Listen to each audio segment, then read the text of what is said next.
Buenas tardes, chicas Emuná, y todos aquellos que estén al alcance de esta grabación.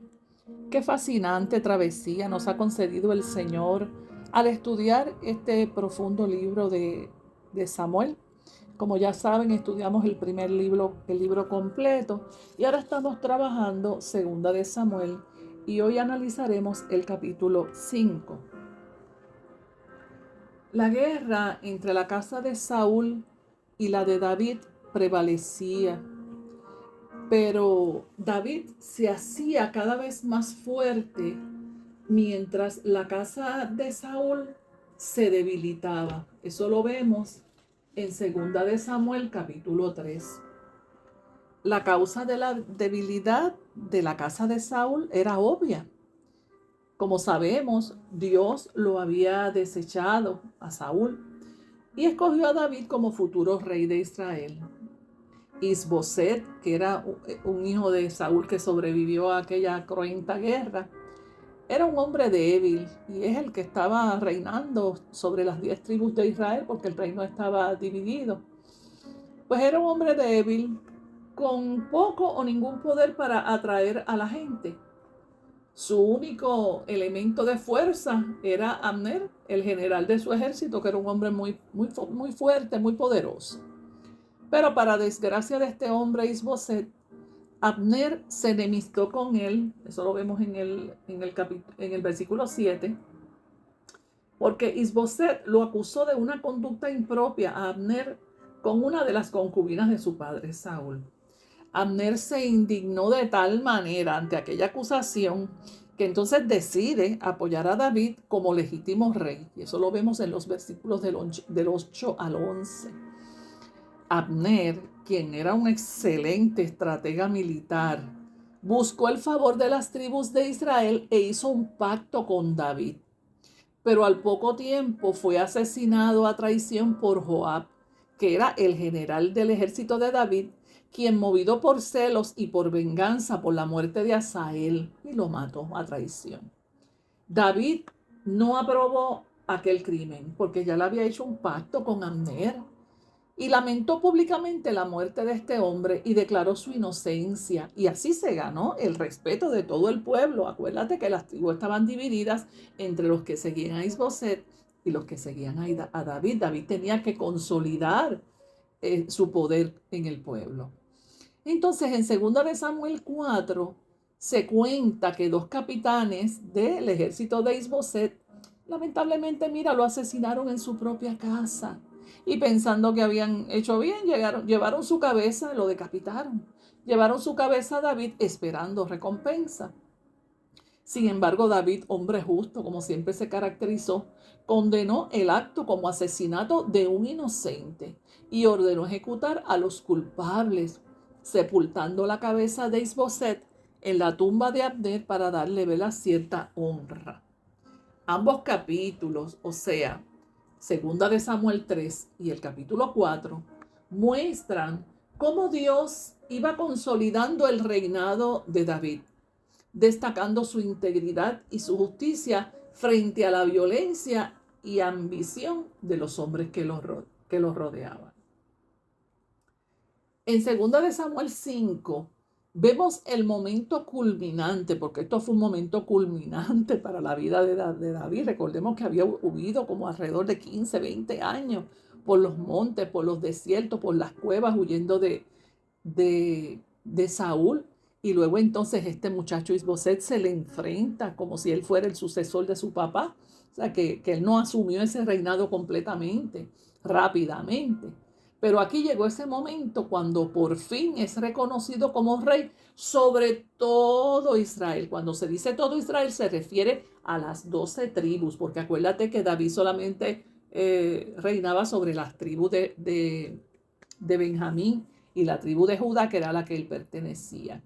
Como te dije ahorita, después de años de espera, de persecución y pruebas, finalmente las tribus se unen y confiesan. Y mira lo que le dicen: somos de la misma sangre que tú.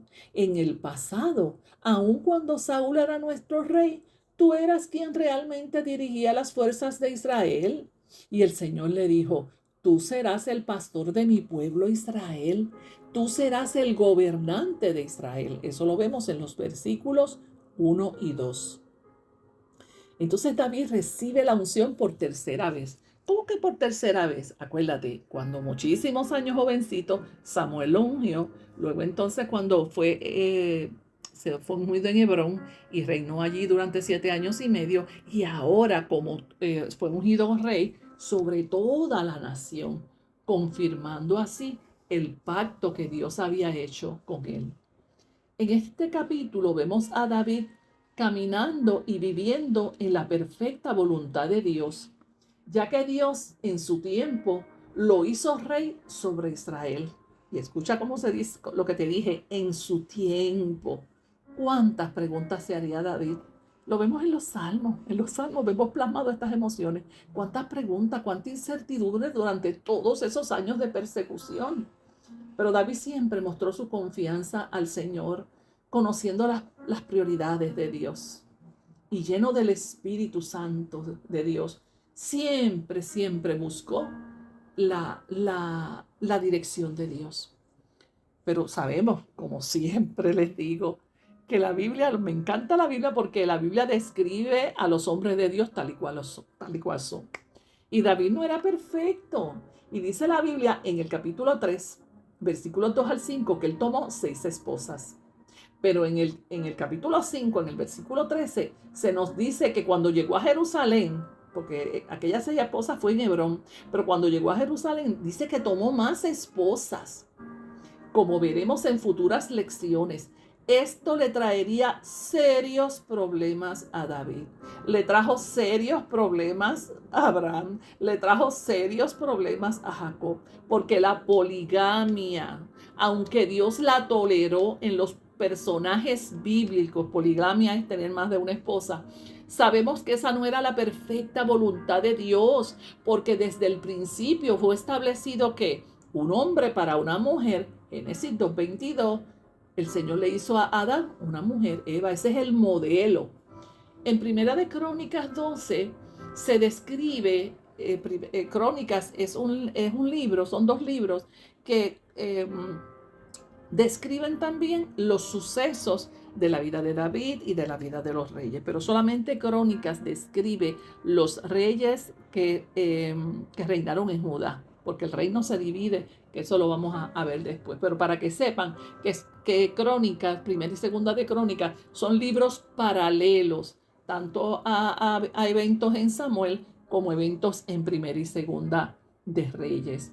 Pues en Primera de Crónicas 12 se describe de manera bien específica todos los que se unieron a David en su coronación y el ambiente festivo que prevalecía. El versículo 40 de ese capítulo 12 dice: en Israel había alegría. Mira, hace tiempo que este pueblo no sentía el gozo del Señor. Pues en esa celebración de David dice que en Israel había alegría. David era joven, cuando tenía 30 años cuando comenzó a reinar. Reinó 7 años y medio en Hebrón y reinó 33 en Hebrón, o sea que reinó 40 años y medio. Y es hermoso el comentario que aparece en el versículo 3, donde dice: David hizo un pacto con el Señor. David era un hombre de pacto. Y por eso es que Dios hace un pacto con él, que él no se lo espera, que esa es otra futura clase que vamos a tener. David era un hombre de pacto, un hombre fiel al Señor. Todos aquellos años de persecución lo prepararon. ¿Lo prepararon para qué?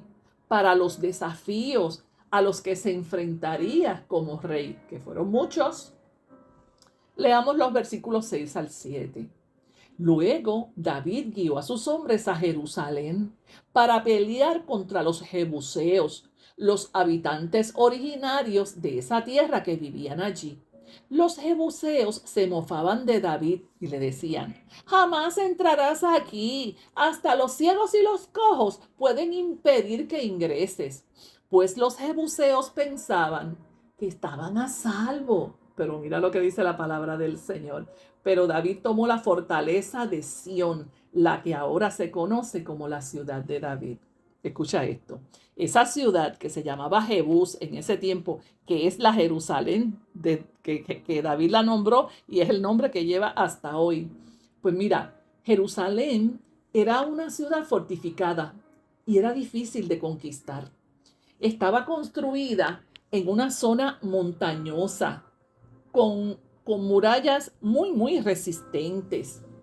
Y los jebuseos llevaban muchos años resistiendo la conquista de otros pueblos, incluyendo la de los hebreos, como lo podemos ver en Jueces 15:63, que cuando la conquista de la tierra prometida, el pueblo, los soldados israelitas no pudieron conquistar a Jebús, no la pudieron conquistar y quedaba quedaba enclavada ese lugar lleno de enemigos porque ellos en aquel momento no persistieron porque la conquista, como estudiamos hace tiempo en otras lecciones de Muda, la conquista fue incompleta.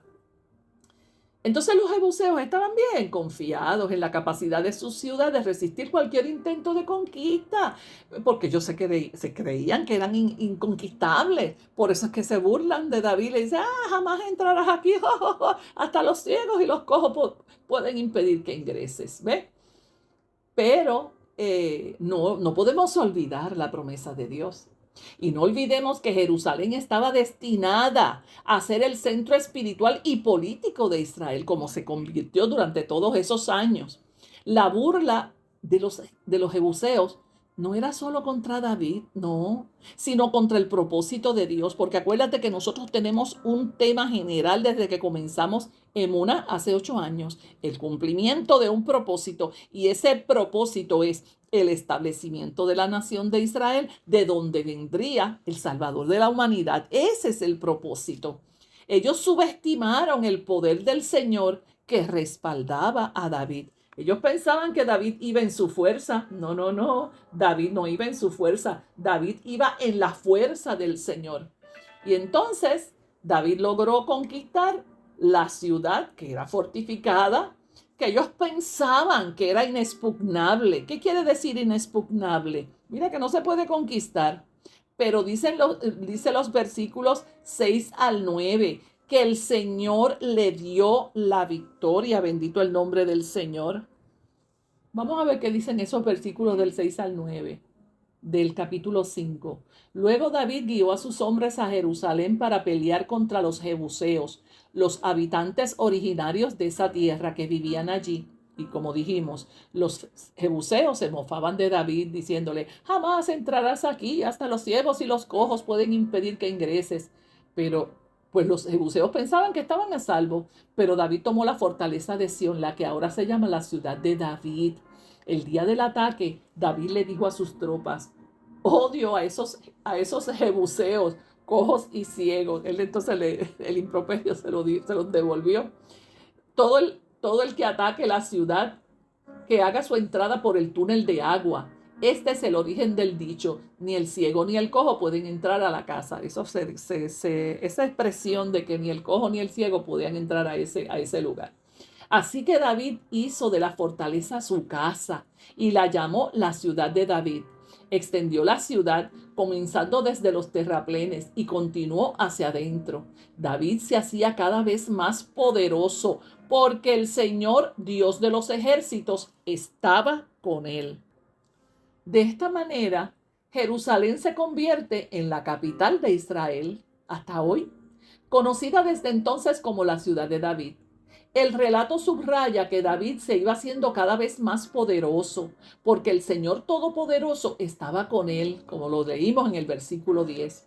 La presencia y el compromiso de David de servirle fielmente marcó una diferencia significativa en su reinado.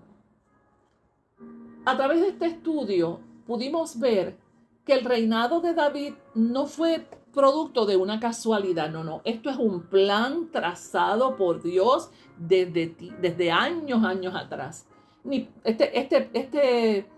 El reinado de David no fue producto tampoco de la fuerza humana, ni la ambición personal de que él estuviese buscando ese lugar. No. Aquí había un plan, un respaldo de Dios. Jerusalén se convierte en el símbolo del cumplimiento de la promesa hecha por Dios a Abraham. Recuerden el título de nuestra unidad general, el cumplimiento de un propósito. Allá en Génesis 12, cuando Dios llama a Abraham de la tierra de Ur de los Caldeos, un hombre que era polígamo, perdón, polígamo se volvió después, pero que era politeísta, o sea, que creía en muchos dioses. Abraham no conocía a Dios, pero Dios lo llama y lo convierte en monoteísta, ellos lo consideran el padre del judaísmo, se considera. Y de este hombre, entonces con esa promesa a través de todos esos años y con todas las dificultades que pasó este pueblo para convertirse en esta nación que se logra con el rey David. Aleluya. David es presentado no solo como un rey valiente y estratega, sino como un siervo que reconoce que su éxito proviene únicamente del Señor. Y por eso es que me encanta el personaje de David, porque siempre vivía reconociendo que no era por su estrategia, por su astucia, no, era por Dios y el poder de Dios en él. Como siempre les digo, la palabra está llena de lecciones y de nada valdría que estudiáramos la palabra si no extrayéramos de ella lecciones de vida que nos sirvan para enfrentar los retos que nos trae la vida. En primer lugar, esta lección nos enseña que Dios cumple sus promesas en su tiempo. David esperó muchos años entre aquella primera unción que hizo el sacerdote Samuel y el trono, por fin, ahora este momento. Pero aprendemos que ese proceso que él pasó fue lo que lo ayudó a formar el carácter necesario para poder sostener la bendición. Porque el problema con algunas personas es que reciben la bendición, pero no tienen el carácter para sostenerla. Entonces la misma bendición los aplasta. Parece una incongruencia, parece algo sin razón, pero es así. Por eso cuando Dios nos da bendiciones, cuando Dios nos da responsabilidades, pidamos también a Dios que nos dé el carácter para sostener esa bendición, porque la bendición conlleva una responsabilidad.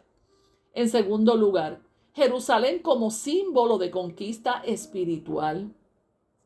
Así como David conquistó una ciudad que parecía imposible de tomar, mira, el Señor nos capacita para vencer áreas difíciles en nuestras vidas cuando dependemos de Él. Podríamos preguntarnos en esta tarde, mira, ¿cuál es tu ciudad, Jebús?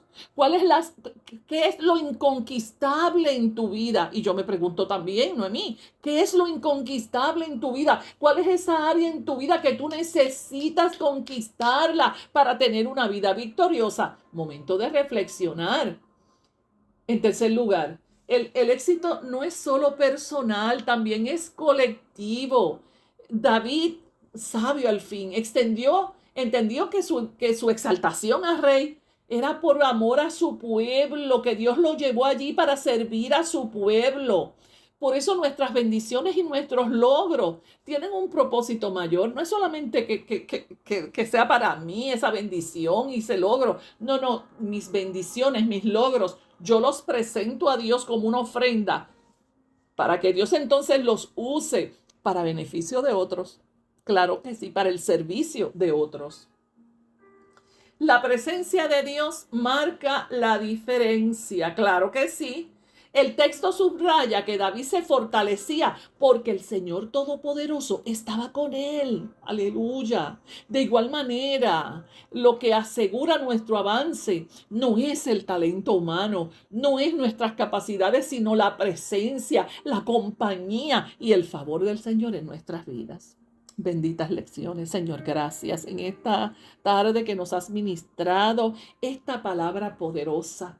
Oh Señor, permítenos, Dios, que como David podamos esperar en tu tiempo, sabiendo que tú eres fiel y que tú cumples tus promesas en tu tiempo. Padre, que podamos identificar aquellas áreas en nuestro ser interior que tienen que ser conquistadas, que tenemos que entregártelas a ti para que tú domines sobre ellas, Dios mío. Que todo logro, toda cosa que alcancemos, la presentemos al colectivo para bendición de nuestro prójimo, Señor. Padre, y que tu presencia siempre vaya con nosotros, porque es tu presencia la que marca la diferencia, Señor. Yo bendigo a esta audiencia, a esta persona que está escuchando esta lección ahora, que la revelación de tu palabra sea sobre esta persona y que pueda entender ese propósito eterno que tú tienes con él, con ella. En el nombre de Jesús yo te bendigo y te doy gracias, Señor, por esta oportunidad. Amén. Sean bendecidos, sean bendecidas.